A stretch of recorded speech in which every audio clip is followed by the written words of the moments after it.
हरे कृष्णा। आप सभी का एक बार फिर से स्वागत है हमारे चैनल अवंतिका आध्यात्मिक में। आज बात करते हैं कि कुंभ में स्नान करने वालों का क्या होता है। महाकुंभ का समय चल रहा है और कुंभ स्नान करने वाले एक समान पुण्य पाते हैं और क्या वे सभी स्वर्ग को प्राप्त होते हैं। तो चलिए वीडियो को शुरू करते हैं। एक समय की बात है, सोमवती स्नान का पर्व था। संगम घाट पर बड़ी भीड़ लग रही थी।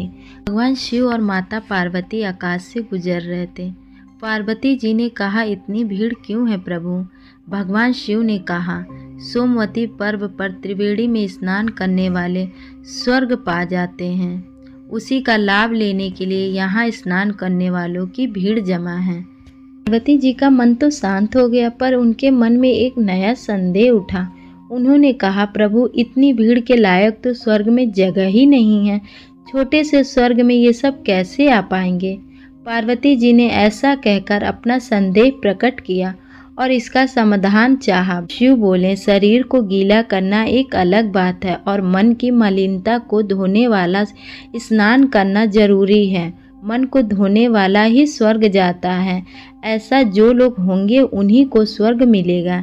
इससे पार्वती जी का संदेह घटा नहीं बल्कि और बढ़ गया। पार्वती जी ने कहा, ये कैसे पता चलेगा कि किसने अपना शरीर धोया और किसने अपने मन को धोया?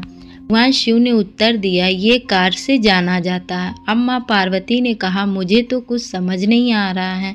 आप प्रत्यक्ष उदाहरण देकर समझाने का प्रयत्न कीजिए प्रभु।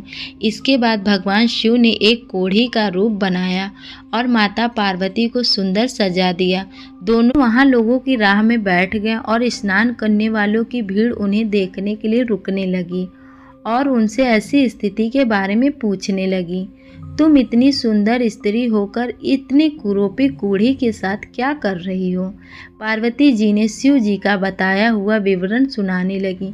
यह कोढ़ी मेरा पति है। कुंभ स्नान के लिए यहाँ हम आए हैं। गरीबी के कारण इन्हें कंधे पर रख कर लाई हूँ। हम लोग बहुत थक गए हैं, इसके लिए थोड़ी आराम करने के लिए हम यहाँ बैठ गए हैं। से दर्शकों की नीयत इतनी सुंदर औरत को देखकर बिगड़ती थी। वह सुंदरी को लोभन देते और उनके पति को छोड़कर अपने साथ चलने की बात कहते। पार्वती जी यह सब बात सुनकर लज्जा से गड़ गईं। भला ऐसे भी लोग कुंभ में स्नान करने आते हैं? यह देखकर उन्हें बहुत निराशा हुई। अब फिर शाम हो चली। एक उदार व्यक्ति आया। जब उसने उन दोनों के यहाँ रहने का कारण पूछा तो पार्वती जी की बात सुनकर उसकी आंखों में आंसू आ गए। उसने उन दोनों को सहायता का प्रस्ताव दिया।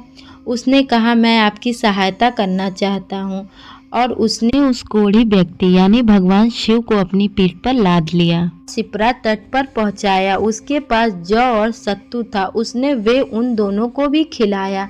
साथ ही सुंदरी को बार बार नमन करते हुए कहा, आप जैसी देवियां ही धरती की स्तंभ है। धन है आप जो इस प्रकार अपना पति धर्म को निभा रही हैं।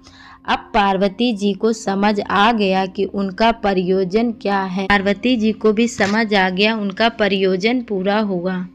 अब शिव और पार्वती जी वहां से उठे और कैलाश की ओर चले गए। रास्ते में उन्होंने कहा, पार्वती जी इतनों में एक ही व्यक्ति ऐसा था जिसने अपने मन को धोया और स्वर्ग का रास्ता बनाया। कुंभ स्नान का महत्व तो सही है, पर उसके साथ मन भी धोने की शर्त लगी है। पार्वती जी समझ गईं कि कुंभ महत्व सही होते हुए भी क्यों लोग उसके पुण्य के फल से वंचित रह जाते हैं।